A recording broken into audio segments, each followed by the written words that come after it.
बिस्मिल्लाहिर्रहमानिर्रहीम अस्सलाम वालेकुम। आज हम एक नई सीरीज़ का आगाज़ करने जा रहे हैं जिसका नाम है लेट्स लर्न जावास्क्रिप्ट। इस सीरीज़ के अंदर हम देखेंगे कि जावास्क्रिप्ट के अंदर कैसे काम किया जाता है। फर्स्ट ऑफ ऑल तो हम देखते हैं कि जावास्क्रिप्ट है क्या चीज़। जावास्क्रिप्ट एक क्लाइंट साइड स्क्रिप्टिंग लैंग्वेज है। वेब डेवलपर्स जब काम कर रहे होते हैं तो उनको एचटीएमएल के अंदर तो सिर्फ मार्कअप लैंग्वेज है एचटीएमएल, उसके अंदर लॉजिक वगैरह को इम्प्लीमेंट नहीं किया जा सकता। लॉजिक को इम्प्लीमेंट करने के लिए किसी स्क्रिप्टिंग लैंग्वेज का सहारा लेना पड़ता है। स्क्रिप्टिंग लैंग्वेज दो तरह की होती है, एक क्लाइंट साइड स्क्रिप्टिंग लैंग्वेज होती है, एक सर्वर साइड स्क्रिप्टिंग लैंग्वेज होती है। जिस तरह सी शार्प हो गई, जावा हो गई, ये सर्वर साइड स्क्रिप्टिंग लैंग्वेजेस हैं। क्लाइंट साइड स्क्रिप्टिंग लैंग्वेज के तौर पे जावास्क्रिप्ट जो है वो उसको इस्तेमाल किया जाता है। जावास्क्रिप्ट को इनिशियली इसी मकसद के लिए ही इंट्रोड्यूस किया गया था 1995 के अंदर। और ये एक अब इस वक्त जो है ना बहुत पॉपुलर लैंग्वेज बन चुकी है, ना सिर्फ क्लाइंट साइड स्क्रिप्टिंग लैंग्वेज के लिए बल्कि सर्वर साइड स्क्रिप्टिंग लैंग्वेज के लिए भी इसको इस्तेमाल किया जाता है। ये एक ऐसी लैंग्वेज है जो जो बेसिक लैंग्वेजेस हैं जो वेब डेवलपर को जाननी चाहिए, जिनके अंदर एचटीएमएल है, सीएसएस है।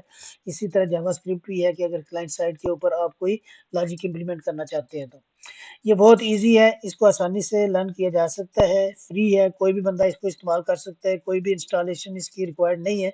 ये ऑलरेडी आपकी डिवाइसेज़ के ऊपर मौजूद होती है, आपके सिस्टम्स के ऊपर, आपके पीसीज़ के ऊपर, आपकी टैबलेट्स के ऊपर, आपके मोबाइल फ़ोन्स के ऊपर, ये ऑलरेडी मौजूद होती है, रन हो रही होती है। आपने जस्ट इसके अंदर कोड करना है और वो कोड आपके ब्राउज़र के अंदर अंडरस्टैंडेबल होता है, यानी कि आपका ब्राउज़र उसको समझ के उसके अगेंस्ट एक्शन परफ़ॉर्म कर सकता है। जावा जो है वो एक डिफरेंट लैंग्वेज है, जावास्क्रिप्ट एक डिफरेंट लैंग्वेजेस है, किसी किस्म का इब्हाम नहीं होना चाहिए। अच्छा, हिस्ट्री को देख लेते हैं जी कि हिस्ट्री में JavaScript was invented in 1995, first version was launched in 1997। 1995 के अंदर इसको इन्वेंट किया गया और 1997 के अंदर इसको लॉन्च किया गया फर्स्ट वर्जन को, और 1997 के अंदर ही ये ईसीएमए यूरोपियन कंप्यूटर मैन्युफैक्चरर एसोसिएशन जो है उनके जो स्टैंडर्ड्स हैं वो स्टैंडर्ड बन गया, यानी कि ये लैंग्वेज वो एक स्टैंडर्ड बन गया।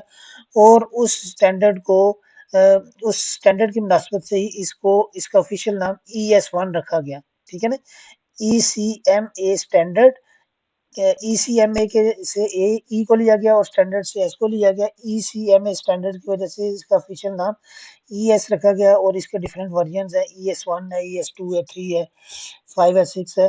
तो ये डिफरेंट वर्जन डिफरेंट औकात के ऊपर इनको लॉन्च किया गया। जिस तरह 1997 के अंदर ये ECMA जो इसका स्टैंडर्ड बना, तो ये ES1 के नाम से ये स्टैंडर्ड बना। इसके बाद ES2 जो इसका नेक्स्ट वर्जन लॉन्च किया गया वो 1998 के अंदर लॉन्च किया गया। ES3 जो है 1999 के अंदर लॉन्च किया गया। ES4 कभी लॉन्च ही नहीं किया गया और ES5 फिर 2009 के यानी कि 10 साल बाद इसको लॉन्च किया गया। इसी तरह ES6 है 2015 के अंदर लॉन्च किया गया और उसके बाद हर साल इसका नया वेरिएंट लॉन्च किया जाता है। ES 2016, ES 2017 up to ES 2024। इस तरह ये हर साल इसका नया वेरिएंट जो है वो ईयर्स के हिसाब से लॉन्च हो रहा है। अब सवाल ये पैदा होता है कि जावास्क्रिप्ट को की कोड को राइट करने के लिए हमारे पास एडिटर्स कौन से हैं। तो डिफरेंट एडिटर्स की चॉइस है हमारे पास, जिस तरह एटम है, सबलाइम टेक्स्ट है, ब्रैकेट्स है, विम है। यह एक बहुत मशहूर टेक्स्ट एडिटर है जिसका जो कि विजुअल स्टूडियो कोड, उसका नाम मेंशन नहीं यहाँ पे किया गया, लेकिन वो भी बहुत इंपॉर्टेंट, बहुत ही अहम किस्म का बहुत ही अच्छा एडिटर है जिसके अंदर आप बहुत सारी लैंग्वेजेस की कोडिंग कर सकते हैं। तो उसके अंदर आप जावास्क्रिप्ट की कोडिंग भी कर सकते हैं, नोटपैड प्लस प्लस है वगैरह वगैरह। हम इस कोर्स के अंदर सबलाइम टेक्स्ट को यूज़ करेंगे। सबलाइम टेक्स्ट जो है ना, इसको क्यों यूज़ करेंगे, क्योंकि ये एक शेयरवेयर है, text and source code editor है। विंडोज़ के लिए, मैक ओएस के लिए, लिनक्स के लिए ये अवेलेबल है और इसके अंदर बहुत सारी लैंग्वेजेस की सपोर्ट मौजूद है। इसके अंदर डिफरेंट प्लगइन्स किए जा सकते हैं, उन प्लगइन्स की मदद से आप उस कोड को रन कर सकते हैं। और ये फ्री सॉफ्टवेयर लाइसेंस के तौर पे अवेलेबल है, आप इसको डाउनलोड कर सकते हैं और डाउनलोड करके आप इस्तेमाल कर सकते हैं। इसके इंस्टॉलेशन का लिंक ये दिया गया है www.sublimetext.com/download। तो यहाँ से आप जाके इसको डाउनलोड कर सकते हैं। सबलाइम टेक्स्ट 3 जो है ना, ये इस वक्त मेरे पास इंस्टॉल भी है। अगर मैं उसके अंदर प्रोग्राम लिखूंगा तो कुछ इस तरह से नजर आएगा कि देखिए, हमने HTML के अंदर हेड का टैग है, बॉडी का टैग है, हेड के टैग के अंदर मेटा टैग दिया हुआ है और एक टाइटल का टैग है। और बॉडी के टैग के अंदर जो है ये स्क्रिप्ट, बॉडी के टैग के अंदर जो स्क्रिप्ट लिखी है मैंने, ये स्क्रिप्ट एक्चुअली ये बता रही है कि ये जावास्क्रिप्ट है, ठीक है ना। ये कोड जावास्क्रिप्ट का कोड है, document dot write welcome to page containing JavaScript. ये हम देखेंगे जावास्क्रिप्ट का ये कोड जो है ये क्या काम करता है, ये किस मकसद के लिए लिखा जाता है, या इसके अलावा क्या क्या वे, कौन कौन से वेज हैं कि अगर आउटपुट डिस्प्ले करनी हो तो वो जावास्क्रिप्ट के अंदर कैसे डिस्प्ले की जाती है। तो डॉक्यूमेंट डॉट राइट के अंदर आप पेज के ऊपर जो है ना वो कोड लिख दिया जाता है, welcome to page containing JavaScript. तो जब इस कोड को रन किया जाएगा तो ये कोड रन होकर यहाँ पे लिखा हुआ नजर आ रहा है, welcome to page containing JavaScript. तो इस तरह से आप जावास्क्रिप्ट का कोड जो है ना वो लिख के अपने पेज के ऊपर उसको व्यू करवा सकते हैं। चलिए जी, हम देख लेते हैं कि सबलाइम टेक्स्ट के अंदर हम कैसे कोड लिख सकते हैं। सबलाइम टेक्स्ट को ओपन करता हूं, जैसा कि मैं आपको बता चुका हूं कि सबलाइम टेक्स्ट 3 मेरे पास इंस्टॉल है। सबलाइम टेक्स्ट 3 को ओपन करने से पहले ना मैं एक फोल्डर बना लेता हूं। मैं डेस्कटॉप पे गया, डेस्कटॉप पे जाके मैंने न्यू फोल्डर क्रिएट किया। उसका नाम मैं रख लेता हूं फॉर एग्जांपल फर्स्ट प्रोग्राम। इसके अंदर मैंने एक फाइल क्रिएट करनी है और उस फाइल की एक्सटेंशन HTML एक्सटेंशन के नाम से एक फाइल क्रिएट करनी है, ठीक है जी। तो क्या करते हैं, एक नई टेक्स्ट फाइल क्रिएट कर लेते हैं।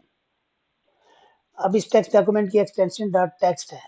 तो इसकी पहले पहली बात तो ये है, इसका नाम मैं रख लेता हूँ फॉर एग्जाम्पल फर्स्ट डेमो, और डॉट टेक्स्ट की बजाय डॉट HTML कर देते हैं ताकि ये ब्राउजर के अंदर ओपन हो सके। ये देखिए वो कहता है कि एक्सटेंशन चेंज करना चाहते हैं, यस। ये हमारी फर्स्ट फाइल डॉट HTML बन गई है। इसको राइट क्लिक करके हमने ओपन विद करना है, ओपन विद करके सबलाइम टेक्स्ट को चूज करना है, तो ये फाइल हमारे पास ओपन हो जाएगी।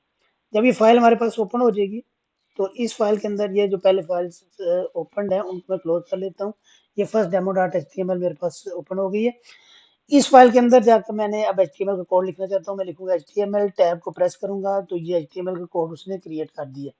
इसके अंदर टाइटल में मैं फॉर एग्जांपल दे देता हूँ my first page, my first page. और यहाँ बॉडी के अंदर मैं एक स्क्रिप्ट लिख देता हूँ। स्क्रिप्ट लिख के एंटर करता हूँ, टैब के साथ एंटर करता हूँ, तो ये आगे मेरे पास ये जावास्क्रिप्ट यहाँ पे कोड लिखना स्टार्ट हो गया है। यानी कि यहाँ पे मैं कोड लिख सकता हूँ। तो स्लाइड के अंदर जो कोड लिखा हुआ था वो लिखा हुआ था डॉक्यूमेंट डॉट राइट फंक्शन है इसका, और उस फंक्शन के अंदर मैंने जो कुछ लिखना है वो मैं यहाँ पे लिखूंगा। फॉर एग्जाम्पल मैं कहता हूँ my first page containing JavaScript. बस इतना काम करने के बाद मैंने इसको सेव किया, सेव करके ब्राउजर के अंदर व्यू करता हूँ। हमने इसको राइट क्लिक करके ओपन इन ब्राउजर किया तो आप देख सकते हैं कि my first page containing JavaScript, ये वाला कोड यहाँ पे लिखा हुआ हमें नजर आना शुरू हो गया है। तो इस तरह से हम अपना कोड जो है वो स्क्रिप्ट के अंदर लिख सकते हैं। जो जावास्क्रिप्ट का कोड होता है वो स्क्रिप्ट के टैग के अंदर लिख सकते हैं। ये स्क्रिप्ट का टैग हम बॉडी के अंदर भी दे सकते हैं, हेड के टैग के अंदर भी दे सकते हैं। HTML के अंदर दो मेन टैग्स होते हैं, एक हेड का टैग, एक बॉडी का टैग। तो स्क्रिप्ट चाहे हेड के टैग के अंदर दे दे चाहे बॉडी के टैग के अंदर, आप कहीं भी स्क्रिप्ट लिख सकते हैं जिसके अंदर जावास्क्रिप्ट का कोड आएगा। तो नेक्स्ट जो है ना वो बहुत यूजफुल रिसोर्स है w3schools.com। w3schools.com के ऊपर जो है ना ये जावास्क्रिप्ट का कोर्स पड़ा हुआ है, आप वहाँ से भी हेल्प ले सकते हैं। और इन वीडियोस के इस सीरीज के अंदर हम इंशाल्लाह ताला फर्दर जो है वो इसको एक्सप्लोर करेंगे। हमारे साथ रहिएगा। ठीक है जी, नेक्स्ट सेशन तक के लिए मुझे इजाज़त दीजिए। अल्लाह हाफिज़।